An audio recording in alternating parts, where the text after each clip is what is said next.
और चलिए अब खबरें देख लेते हैं विस्तार से। बात सबसे पहले बड़ी खबर की जो चाईबासा से है। वज्रपात से यहां पर 4 मजदूरों की मौत हो गई है। ईंट भट्ठे में काम करने के दौरान वज्रपात हुआ और इसकी चपेट में ये मजदूर आ गए। सदर अस्पताल जब इन्हें ले जाया जा रहा था, इसी दौरान रास्ते में इन 4 मजदूरों की मौत हो गई। ट्रैक्टर पर ईंट लोड करने के दौरान वज्रपात की घटना हुई और इसी दौरान ये सभी मजदूर इसकी चपेट में आ गए। मंझारी थाना के लुपुंगहातू गांव की यह घटना बताई जा रही है। उपेंद्र हमारे साथ जुड़ गए ज्यादा जानकारी के साथ। उपेंद्र, 4 मजदूरों की जान चली गई है वज्रपात की वजह से। जी बिल्कुल, कल शाम में बड़ा दर्दनाक घटना हुआ मंझारी थाना के लुपुंगहातू गांव में, जब ये सभी एक अस्थायी ईंट भट्टा जो है वहां से ईंट लोड कर रहे थे एक ट्रैक्टर पर अपने घर बनाने के लिए। इसी बीच में चाईबासा में मौसम जो है काफी खराब हो गया, काफी आंधी तूफान हुआ, वज्रपात हुआ और उसी दौरान एक वज्रपात जो है वो ट्रैक्टर पर गिरा और उसी की चपेट में ये 4 मजदूर आ गए। इस 4 मजदूर में एक ट्रैक्टर चालक भी शामिल है। चपेट में आने के बाद ये लोग काफी देर तक वहां पर तड़पते रहे, कोई इन्हें मदद नहीं मिल पाया। काफी देर के बाद गांव के कुछ लोग वहां पर पहुंचे और इन लोग को तड़पते हुए देखा। जब तक वो लोग वाहन से निकले सदर अस्पताल चाईबासा लाते, तब तक इनके रास्ते में ही मौत हो गई और उसके बाद डॉक्टरों ने अस्पताल में इन्हें मृत घोषित कर दिया। इस घटना के बाद यहाँ पर काफी लोगों में मरमाहत है, लोग बड़ा शोकाकुल है कि ये सारे मजदूर जो है अपने घर बनाने के लिए ही ईंट भट्टा से ईंट ला रहे थे, तभी ये घटना घटी। जी बिल्कुल, बहुत शुक्रिया उपेंद्र इस जानकारी के लिए। लेकिन ये बड़ा दुखद है कि बहुत देर तक वो वहां पर तड़पते रहे ये सभी मजदूर और कोई वहां मदद के लिए नहीं था। बाद में जब गांव के लोगों ने देखा तब उन्हें अस्पताल ले जाया जा रहा था, लेकिन रास्ते में ही इन लोगों ने दम तोड़ दिया और जाहिर है एक साथ 4 लोगों की मौत से पूरा गांव जो है बर्बाहत है और गमगीन है। चाईबासा में ये दर्दनाक घटना सामने आई है। और चारा घोटाला मामले में सजायाफ्ता लालू यादव की जमानत याचिका पर आज सुनवाई होगी। सुप्रीम कोर्ट में लालू की याचिका पर आज सुनवाई होनी है। उनकी ओर से दायर याचिका में खराब सेहत और बीमारी का हवाला दिया गया है। आपको बता दें कि लालू प्रसाद देवघर, दुमका और चाईबासा कोषागार से अवैध निकासी के मामले में सजा काट रहे हैं। बीमारी के कारण लालू यादव को रिम्स में भर्ती कराया गया है। झारखंड हाईकोर्ट से लालू की जमानत याचिका पहले ही खारिज हो चुकी है। ऐसे में सुप्रीम कोर्ट के फैसले के इंतजार में आरजेडी सहित सभी दलों के नेता हैं। बिहार सहित देश में विपक्ष के लिए लालू प्रसाद एक केंद्र का काम करते हैं। महागठबंधन को एकजुट करने में उनकी महत्वपूर्ण भूमिका रही है, लेकिन अब चूंकि वो जेल में हैं तो वो ऐसा नहीं कर पा रहे हैं। रिम्स में उनका फिलहाल इलाज चल रहा है, लेकिन आज क्या उन्हें जमानत मिलेगी ये देखने वाली बात होगी। उन्हें जमानत मिली तो क्या परिस्थितियां होंगी और नहीं मिली तो क्या परिस्थितियां होंगी, ये भी हम आपको बता रहे हैं।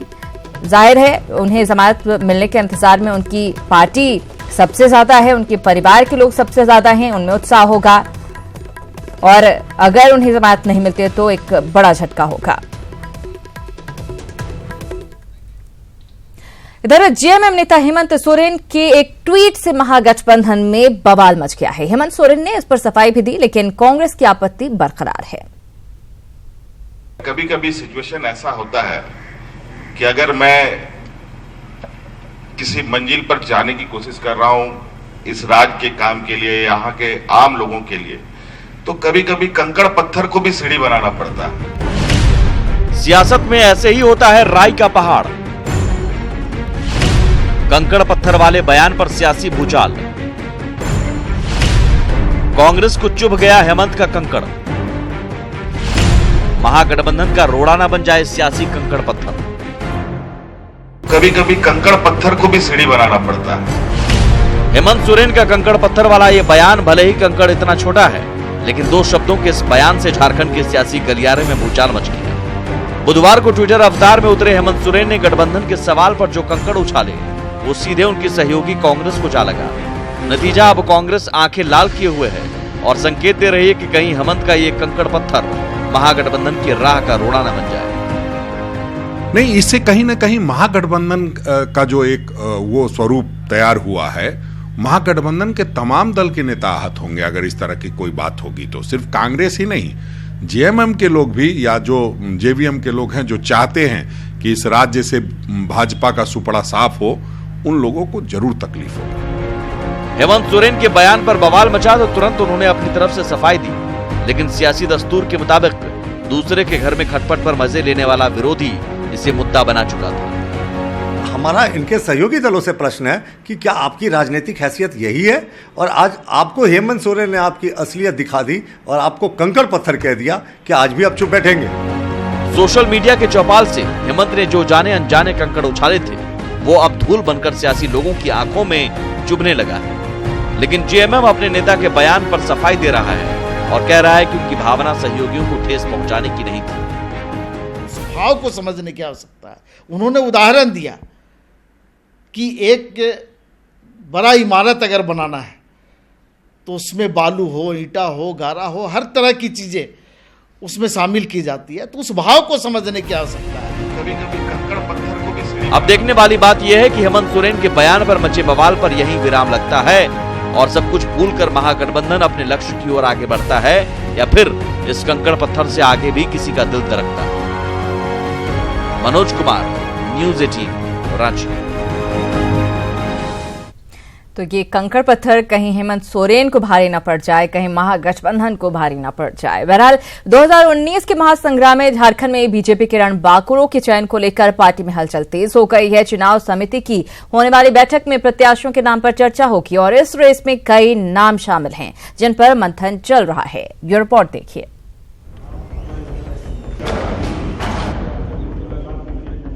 झारखंड में सहयोगी आजसू को एक सीट देने के बाद बीजेपी सूबे की 13 लोकसभा सीटों पर दांव लगाने जा रही है और पार्टी के सामने सबसे बड़ी चुनौती प्रत्याशियों का चयन है। अटकलें हैं कि कुछ सिटिंग सांसदों का टिकट कट सकता है। ऐसे में प्रत्याशियों के चयन को लेकर पार्टी में गहमा-गहमी मची है तो दावेदारों की सांसें अटकी हुई है। तो अक्सर 2 और 3 नाम ही यहाँ से जाएगा और उसी में केंद्र की जो चुनाव समिति है इस पर निर्णय लेगी और अंतिम विशेषाधिकार केंद्रीय चुनाव समिति को हो, वो अलग से भी नामों पर विचार कर सकती है। ये केंद्रीय चुनाव समिति को पूर्ण अधिकार है और जो भी केंद्रीय चुनाव समिति का फैसला होगा उसके आधार पर पार्टी यहाँ चुनाव लड़ेगी। पार्टी सूत्रों के हिसाब से कई नाम चर्चा में है जिनमें रांची से मौजूदा सांसद राम टहल चौधरी और आदित्य साहू का नाम सबसे आगे है। वहीं हजारीबाग से जयंत सिन्हा और मनीष जायसवाल टिकट की रेस में शामिल हैं। जबकि धनबाद से पीएन सिंह और चतरा से मौजूदा सांसद सुनील सिंह रेस में हैं। राजमहल से हेमलाल मुर्मू, देवीधन टुडू और बाबूधन मुर्मू का नाम चर्चा में है। दुमका से लुइस मरांडी और सुनील सोरेन दावेदार माने जा रहे हैं। चतरा से सुनील सिंह और आदित्य साहू की चर्चा है। खूंटी से कड़िया मुंडा और अर्जुन मुंडा का नाम सामने आ रहा है। पलामू से बीडी राम और ब्रिजमोहन राम दावेदार हैं। वहीं गोड्डा से निशिकांत दुबे और राज परिवार को टिकट की रेस में माना जा रहा है। कोडरमा से रविंद्र राय और प्रणब वर्मा को लेकर चर्चा है। जबकि लोहरदगा से सुदर्शन भगत, पूर्वी सिंहभूम से विद्युत वरण महतो और पश्चिमी सिंहभूम से लक्ष्मण गिलुआ को टिकट मिलने की उम्मीदें हैं। प्रत्याशियों के चयन से पहले सभी मौजूदा सांसदों से उनकी रिपोर्ट मांगी गई है और बीजेपी के केंद्रीय इकाई ने थर्ड पार्टी सर्वे भी कराया है और सबका अध्ययन करने के बाद ही प्रत्याशियों का चयन होगा। जहाँ तक जनप्रतिनिधियों का बात है तो पार्टी हमेशा अपेक्षा रखती है कि जो हमारे जनप्रतिनिधि जनता के जो एक्सपेक्टेशन है, अपेक्षाएं हैं, उस पर खरा उतरें। तो ये चीज़ें तो हमेशा निरंतर एक असेसमेंट उनका होता रहता है। बहरहाल बीजेपी के अंदर खाने में ये चर्चा है कि कुछ नए नामों पर भी विचार किया जा रहा है। चुनाव समिति की बैठक में इन तमाम दावेदारों पर चर्चा के बाद अंतिम मुहर लगाने के लिए सूची को दिल्ली दरबार भेजा जाएगा और मुहर लगते ही नामों की घोषणा कर दी जाएगी। राजेश कुमार, न्यूज़ 18, रांची। चुनाव का ये ऐसा मौसम है जहां कहीं खुशी है तो कहीं गम। जी हां, जमशेदपुर सीट जेएमएम को दिए जाने से कांग्रेसी कार्यकर्ताओं में मायूसी है, वहीं जेएमएम में खुशी का माहौल। माना जा रहा है कि कांग्रेस जेएमएम के सामने बैकफुट पर आ गई है। हालांकि कांग्रेस नेता इसे गठबंधन धर्म से जोड़कर सहयोगी दलों को इसका एहसास करा रहे हैं।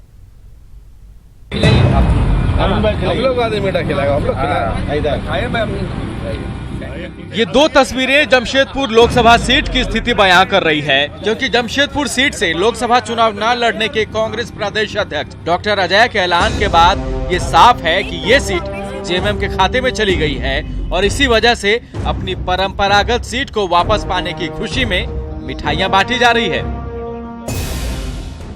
कोई भी चीज अगर लड़ कर लिया जाता है तो उसका कुछ अलग मजा होता है।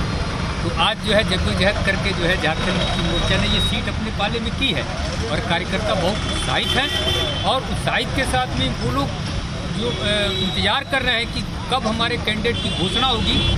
एक तरफ जेएमएम में जश्न का माहौल है और कार्यकर्ता जी जान से पार्टी को इस सीट पर विजयी बनाने में जुटे हैं, तो दूसरी तरफ कांग्रेसी कार्यकर्ताओं में रोष है और वो अनशन के साथ साथ प्रदर्शन भी कर रहे हैं। मान के चल रहे थे कि आने वाले 23 मई को यहाँ कांग्रेस का धूम होगा और हमारा सांसद होगा जमशेदपुर में, और मैं भी अगर सरकार बनती है तो हमारा सांसद उस सरकार का मंत्री भी होगा। कांग्रेस नेता इस बात का भी हवाला दे रहे हैं कि जिस तरह डॉक्टर अजय कुमार ने गठबंधन धर्म के तहत बड़ा दिल दिखाया है, उसी तरह जेएमएम, जेवीएम और आरजेडी भी विधानसभा चुनाव में बड़ा दिल दिखाए। झारखंड मुक्ति मोर्चा, जेवीएम और आरजेडी को ये बात की याद रखनी चाहिए विधानसभा में भी, जब उनको जरूरत पड़ेगा गठबंधन को मजबूत करने का तो उनको भी त्याग करने के बारे में सोचते रहना चाहिए। जेएमएम की तरफ से संभावित उम्मीदवारों में बहड़ागोरा से जेएमएम विधायक कुणाल सारंगी का नाम टॉप पर है और कुणाल सारंगी का कहना है कि पार्टी जो कहेगी वो वैसा करेंगे। और जहां तक मेरी उम्मीदवारी की बात है, मैं सबको स्पष्ट कर देना चाहता हूं, पार्टी का, महागठबंधन के वरीय नेताओं का जो भी निर्देश होगा मैं उसका अनुपालन करूंगा। 1984 के बाद जमशेदपुर लोकसभा सीट पर कांग्रेस का कब्जा कभी नहीं रहा है। इस सीट पर जेएमएम या बीजेपी जीतती आ रही है। जेएमएम इसे अपनी परंपरागत सीट मानती है और डॉक्टर अजय के ऐलान के बाद ये भी सामने आ रहा है कि कांग्रेस को इस सीट के लिए बैकफुट पर आना पड़ा। एक तरफ कांग्रेसियों में जहां निराशा है, वहीं झारखंड मुक्ति मोर्चा के खेमे में उत्साह का संचार हो गया। जाहिर है उत्साह तो होगा ही, क्योंकि झारखंड मुक्ति मोर्चा की परंपरागत सीट रही है जमशेदपुर, कभी बीजेपी के पास, कभी झारखंड मुक्ति मोर्चा के पास। ऐसे में ये सीट हाथ से छूट रही थी तो निराशा स्वाभाविक थी, लेकिन कहीं खुशी और कहीं गम के इस फिजा में गठबंधन को कोई नुकसान न पहुँचे, इसके लिए भी अपील की जा रही है। कैमरामैन उपेंद्र के साथ हम अमृता, न्यूज़ 18 जमशेदपुर। भारत निर्वाचन आयोग ने झारखंड में 49 लोगों को चुनाव लड़ने के अयोग्य माना है, जिसमें पूर्व सीएम मधु कोड़ा भी शामिल हैं। चुनाव आयोग के फैसले के बाद रांची में मुख्य निर्वाचन पदाधिकारी ने संबंधित जिलों को इसके लिए निर्देश भी जारी कर दिया है और जिलों के तमाम अधिकारियों को ऐसे लोगों को चुनाव से अलग रखने का निर्देश दिया है। चुनाव लड़ने के लिए अयोग्य ठहराए गए लोगों में वैसे लोग शामिल हैं जिनके खिलाफ न्यायिक कार्रवाई हो चुकी है या पिछले चुनावों में खर्च का ब्यौरा नहीं दिया गया था। 2 साल या उससे अधिक कन्विक्शन सज़ा मिला है, उन लोगों को डिस्क्वालीफाइड किया गया है। और पूर्व इलेक्शन में जो समय पर नियमानुसार अपना जो निर्वाचन व्यय से संबंधित लेखा को पूरा नहीं किया और समय पर इलेक्शन कमीशन को जो जमा नहीं किया, में जमा जो नहीं किया गया है को सज़ा दिया गया है और डिस्क्वालीफाई किया गया है। झारखंड से करीब 50 से थोड़ा कम है, करीब 49 व्यक्ति होगा जो इस प्रकार के डिस्क्वालीफाइड। खबरों में आगे बढ़ेंगे। प्रदूषण पर लगाम लगाने के लिए वन और पर्यावरण विभाग ने देवघर शहरी क्षेत्र में वन विभाग की जमीन को बड़े उद्यानों के रूप में विकसित करने का फैसला किया है। शहर के करनीबाद मोहल्ला स्थित विभाग की 17 एकड़ जमीन को बड़े उद्यान की शक्ल देने की कोशिश की जा रही है। उद्यान के अंदर कई दुर्लभ प्रजातियों के पेड़ पौधे लगाने की तैयारी की जा रही है ताकि पर्यटकों को आकर्षित किया जा सके। हालांकि जमीन को अतिक्रमण मुक्त कराने के लिए विभाग को काफी मशक्कत करनी पड़ी। ये वन विभाग का जमीन था, 17 एकड़ का, तो उसे हम लोग इसको डेवलप कर रहे हैं। इसको एक पार्क के रूप में हम लोग इसको डेवलप करेंगे। अभी इसमें फर्स्ट फेज में बाउंड्री वाल का काम चल रहा है, इसको पहले हम लोग कवर करेंगे। इसके बाद फिर इसमें आगे फुटपाथ, गार्डन ये सब बनाने का आने वाले दिनों में प्लान है। उधर लोहरदगा के सुदूरवर्ती क्षेत्रों में लोग व्यावसायिक खेती के जरिए जीवन को संवार रहे हैं। यहाँ फूलों और सब्जियों की खेती के साथ साथ किसान स्ट्रॉबेरी की खेती कर रहे हैं। यहाँ स्ट्रॉबेरी की फसल काफी अच्छी है। किसान अपनी फसल को देखकर काफी खुश हैं। कभी ये इलाका नक्सलवाद की चपेट में था, लिहाजा इलाके के लोग पलायन कर गए थे, लेकिन अब यहाँ की सूरत बदलने लगी है और लोग अपने गांव को लौटने लगे हैं। खेती में धान गेहूं छोड़ के सब्जी और नए कुछ फसल जैसे कि स्ट्रॉबेरी और अमरूद की ओर हम लगे हुए हैं। अगर पिछले अभी तो ट्रायल में किए हैं, थोड़ा कम है, अगले साल इसको बड़े पैमाने पर करने का प्रोग्राम है। रिमार्केबल चीज़ ये है कि हमारे यहाँ एक संतलाल जी हैं जो स्ट्रॉबेरी का खेती यहाँ पे बड़ा अच्छे ढंग से किए हैं और इससे ये उम्मीद लगाई जा रही है कि स्ट्रॉबेरी की खेती जो है इस क्षेत्र में बहुत अच्छी तरह से उत्पादन किया जा सकता है। ये उम्मीद लगता है कि हमारे क्षेत्र में स्ट्रॉबेरी की खेती माने सफल तरीके से किया जा ये सकता है, जिससे कि यहाँ के जो किसान हैं उन लोगों की आर्थिक स्थिति मजबूत हो सकती है।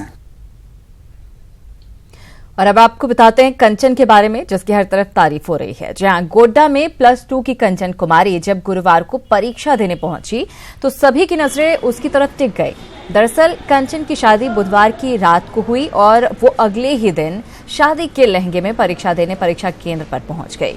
कंचन ने छात्राओं के बीच बैठकर परीक्षा देना शुरू किया तो उसके जज्बे को देखकर सभी दंग रह गए और हर कोई उसकी सराहना किए बगैर नहीं रह सका।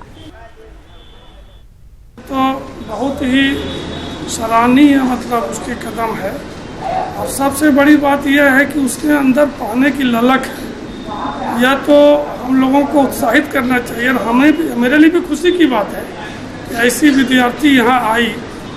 आज के युग में बेटी बचाओ बेटी पढ़ाओ का जहाँ तक सवाल है और ऐसी बच्ची मेरे पास आई, मेरे लिए तो बहुत खुशी की बात है।